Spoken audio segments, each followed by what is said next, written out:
ಭಾದ್ರಪದ ಮಾಸದ ಚತುರ್ಥಿಯ ಹಿಂದಿನ ದಿನ ಬರುವ ಗೌರಿ ಹಬ್ಬ ಸುಮಂಗಲೆಯರಿಗೆ ಸಕಲ ಸೌಭಾಗ್ಯ ನೀಡುವ ಹಬ್ಬ. ಭಾದ್ರಪದ ಮಾಸದ ಶುದ್ಧ ತದಿಗೆ ಎಂದು ಹಬ್ಬವನ್ನು ಸ್ವರ್ಣಗೌರಿ ವ್ರತದ ಮೂಲಕ ಆಚರಣೆ ಮಾಡಲಾಗುತ್ತದೆ.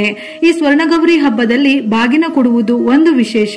ಅಂದರೆ ಅದನ್ನು ಗೌರವಪೂರ್ವಕವಾಗಿ ಕೊಡುವ ದಾನ ಅಥವಾ ಸತ್ಕಾರವೆಂದು ಕರೆಯುತ್ತಾರೆ. ಯಾವುದೇ ವ್ರತ ಪೂಜೆಗಳನ್ನು ವಿಘ್ನ ನಿವಾರಕ ಗಣೇಶನ ಸ್ತುತಿಯೊಂದಿಗೆ ಮಾಡುವ ಪದ್ಧತಿ ಇದೆ. ಅಂತೆಯೇ ಗೌರಿ ಪೂಜೆಯ ಆರಂಭವು ಮಹಾಗಣಪತಿಯ ಪಂಚೋಪಚಾರ ಪೂಜೆಯಿಂದಲೇ ಪ್ರಾರಂಭವಾಗುತ್ತದೆ.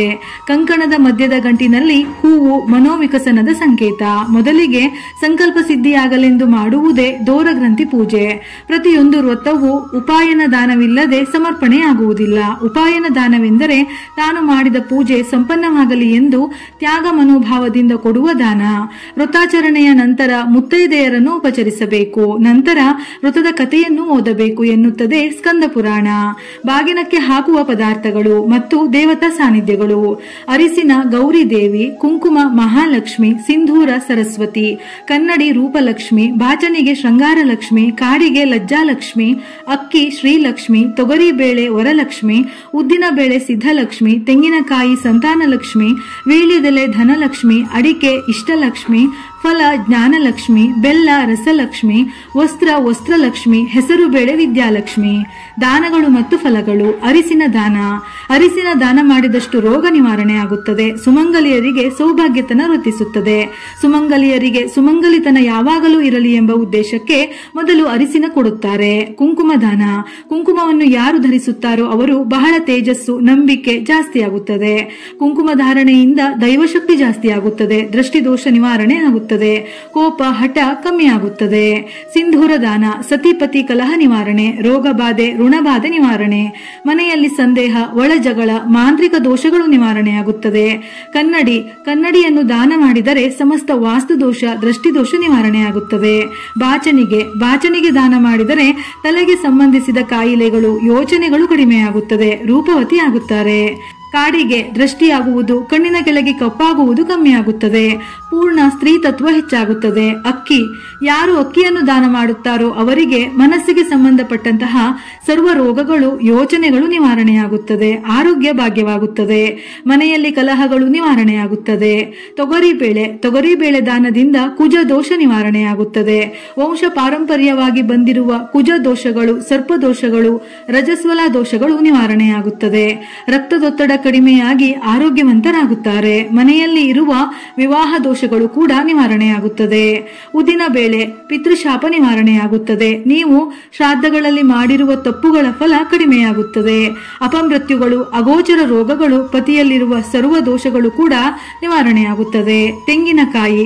ಇಷ್ಟಾರ್ಥ ಸಿದ್ಧಿಯಾಗುತ್ತದೆ. ತೆಂಗಿನಕಾಯಿಗೆ ಇಷ್ಟಾರ್ಥ ಪ್ರದಾಯಿನಿ ಎಂದು ಕೂಡ ಕರೆಯುತ್ತಾರೆ. ಮಕ್ಕಳು ಸನ್ಮಾರ್ಗದಲ್ಲಿ ನಡೆಯುತ್ತಾರೆ. ಕಾರ್ಯಗಳು ಪೂರ್ಣ ಫಲ ಕೊಡಬೇಕಾದರೆ ತೆಂಗಿನಕಾಯಿ ದಾನ ಮಾಡಲೇಬೇಕು. ಸರ್ವ ಕಾರ್ಯ ವಿಜಯವಾಗುತ್ತದೆ. ಆರೋಗ್ಯ ಭಾಗ್ಯ, ನೆಮ್ಮದಿ, ಸಂತೋಷ ದೊರೆಯುತ್ತದೆ. ಸರ್ವ ಸಂತಾನ ಸಮಸ್ಯೆಗಳು ನಿವಾರಣೆಯಾಗುತ್ತದೆ. ಉದರ ಸಂಬಂಧಿ ರೋಗಗಳು ಕೂಡ ನಿವಾರಣೆಯಾಗುತ್ತದೆ. ವೀಳ್ಯದೆಲೆಗೆ ದೇವತೆ ಧನಲಕ್ಷ್ಮಿ. ತಾಂಬೂಲ ದಾನವನ್ನು ಮಾಡುವುದರಿಂದ ಧನಲಕ್ಷ್ಮಿ ಅನುಗ್ರಹವಾಗಿ ಧನ ಪ್ರಾಪ್ತಿಯಾಗುತ್ತದೆ. ಮಹಾಲಕ್ಷ್ಮಿ ಪ್ರಸನ್ನಳಾಗುತ್ತಾಳೆ. ಹಣದ ಸಮಸ್ಯೆ ನಿವಾರಣೆಯಾಗುತ್ತದೆ. ಅಡಿಕೆಗೆ ಸಂಸ್ಕೃತದಲ್ಲಿ ಪೂಗಿ ಫಲ ಎಂದು ಹೆಸರು. ಅಡಿಕೆಗೆ ಅಭಿಮಾನ ದೇವತೆ ಇಷ್ಟಲಕ್ಷ್ಮಿ. ಯಾರು ವೀಳ್ಯದೆಲೆ ಅಡಿಕೆ ತಾಂಬೂಲವನ್ನು ಪ್ರತಿದಿನ ಸೇವಿಸುತ್ತಾರೋ ಅವರ ಇಷ್ಟಾರ್ಥ ಹಾಗೂ ಬಯಕೆಗಳು ಬೇಗನೆ ನೆರವೇರುತ್ತದೆಯಂತೆ.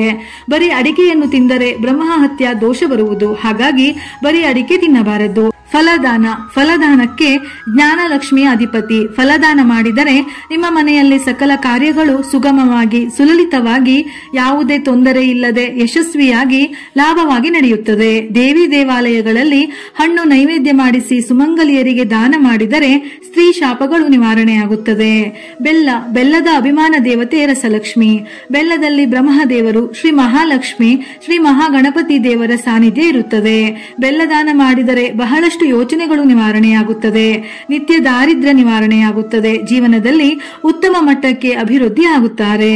ವಸ್ತ್ರಲಕ್ಷ್ಮಿ. ಸುಮಂಗಲಿಯರು ಪ್ರತ್ಯಕ್ಷ ಸ್ತ್ರೀ ದೇವತೆಗಳ ಸ್ವರೂಪ ಹಾಗೂ ಕುಲದೇವತೆಯ ಸ್ವರೂಪ, ಆದಿಶಕ್ತಿಯ ಸ್ವರೂಪ ಎಂದು ತಿಳಿದು ಬಾಗಿನ ಕೊಡುವಾಗ ವಸ್ತ್ರದಾನ ಮಾಡಬೇಕು.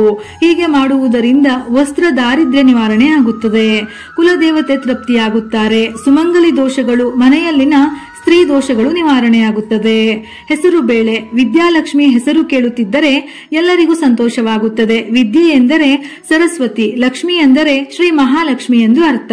ಹೆಸರು ಬೇಳೆಯನ್ನು ದಾನ ಮಾಡಿದವರಿಗೂ ತೆಗೆದುಕೊಂಡವರಿಗೂ ಸರಸ್ವತಿ ದೇವಿ ಹಾಗೂ ಶ್ರೀ ಮಹಾಲಕ್ಷ್ಮಿ ದೇವಿಯ ಶಾಶ್ವತ ಅನುಗ್ರಹವಾಗುತ್ತದೆ.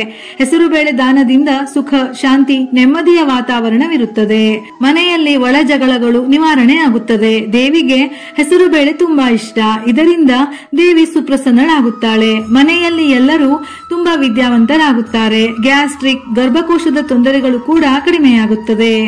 ಮರ ಅಥವಾ ಮೊರದ ಬಾಗಿನದಲ್ಲಿ ನಾರಾಯಣನ ಅಂಶ ಇರುತ್ತದೆ. ಮರವೆಂಬ ನಾರಾಯಣ ಮತ್ತು ಒಳಗಿರುವ ಲಕ್ಷ್ಮಿಯರ ತರಹ ಜೊತೆಯಲ್ಲಿ ದಂಪತಿಗಳು ಲಕ್ಷ್ಮೀ ನಾರಾಯಣರ ತರಹ ಇರಲಿ ಎನ್ನುವ ಕಾರಣಕ್ಕೆ ಮತ್ತು ಸುಮಂಗಲಿತನ ಯಾವಾಗಲೂ ಇರಲಿ ಎನ್ನುವ ಕಾರಣಕ್ಕೆ ಸುಮಂಗಲಿ ದೇವತೆಗಳ ಸಾಕ್ಷಿಯಾಗಿ ಬಾಗಿನ ಕೊಡುತ್ತಾರೆ. ದಾನ ಕೊಡುವವರು ಪೂರ್ವಾಭಿಮುಖವಾಗಿಯೂ ತೆಗೆದುಕೊಳ್ಳುವವರು ಉತ್ತರಾಭಿಮುಖವಾಗಿರಬೇಕು. ಇದರಿಂದ ಕೊಡುವವರಿಗೆ ದೀರ್ಘಾಯಸ್ಸು ಮತ್ತು ತೆಗೆದುಕೊಳ್ಳುವವರಿಗೆ ಪೂರ್ಣಾಯಸ್ಸು ಲಭ್ಯವಾಗುತ್ತದೆ. ಮಂಗಳಕರ ವಸ್ತುಗಳನ್ನು ಕೊಡುವುದರಿಂದ ಆರ್ಥಿಕವಾಗಿ ಉತ್ತಮ ಆರೋಗ್ಯ, ಸುಖ, ಶಾಂತಿ, ಸಮೃದ್ಧಿ, ಸಕಲ ಸೌಲಭ್ಯಗಳನ್ನು ಪಡೆದು ಸದಾಕಾಲ ಮುತ್ತೈದೆಯಾಗಿ ಬಾಳು ಎನ್ನುವುದು ಈ ಬಾಗಿನ ಕೊಡುವುದರ ಉದ್ದೇಶವಾಗಿದೆ.